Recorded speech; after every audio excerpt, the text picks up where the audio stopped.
Évangile de Jésus-Christ, selon saint Matthieu 26, 14-25.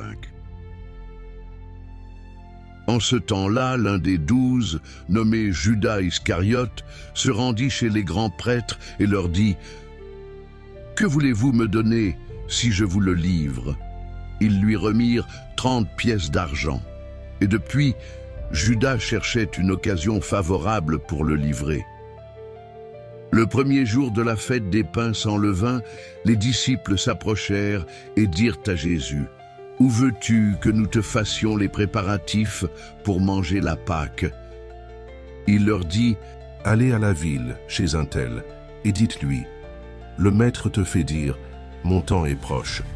C'est chez toi que je veux célébrer la Pâque avec mes disciples. » Les disciples firent ce que Jésus leur avait prescrit et ils préparèrent la Pâque. Le soir venu, Jésus se trouvait à table avec les 12. Pendant le repas, il déclara « Amen, je vous le dis, l'un de vous va me livrer. » Profondément attristés, ils se mirent à lui demander, chacun son tour, « Serait-ce moi, Seigneur ?» Prenant la parole, il dit « Celui qui s'est servi au plat en même temps que moi, celui-là va me livrer. Le Fils de l'homme s'en va, comme il est écrit à son sujet. Mais malheureux celui par qui le Fils de l'homme est livré. Il vaudrait mieux pour lui qu'il ne soit pas né, cet homme-là. » Judas, celui qui le livrait, prit la parole. « Rabbi, serait-ce moi ?»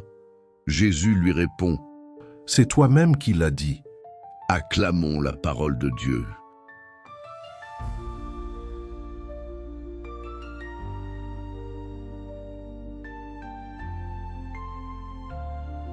Quand le cœur trahit, le choix de Judas est le nôtre. Matthieu 26, 14-25. Histoire pour illustrer ce passage. Imagine un homme nommé David, ouvrier discret dans une petite entreprise. Depuis 10 ans, il travaille fidèlement. Mais un jour, il apprend qu'un collègue veut le faire tomber pour prendre sa place. Ce collègue, Marc, qui mangeait souvent avec lui à la pause, décide de le trahir en échange d'une promotion promise par leur supérieur. David sent quelque chose d'étrange, un silence inhabituel, des regards fuyants, et un jour, au détour d'un couloir, il surprend une conversation. C'est confirmé. Marc, son ami, va le livrer. Ce récit fait écho à ce que Jésus vit à la table de la Pâque.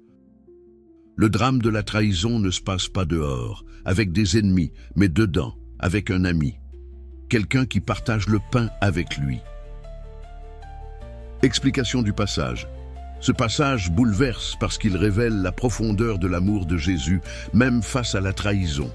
Il sait ce que Judas va faire, et pourtant, il lui lave les pieds, il l'invite au repas, il l'avertit, non pour le condamner, mais pour lui laisser encore la possibilité de se retourner.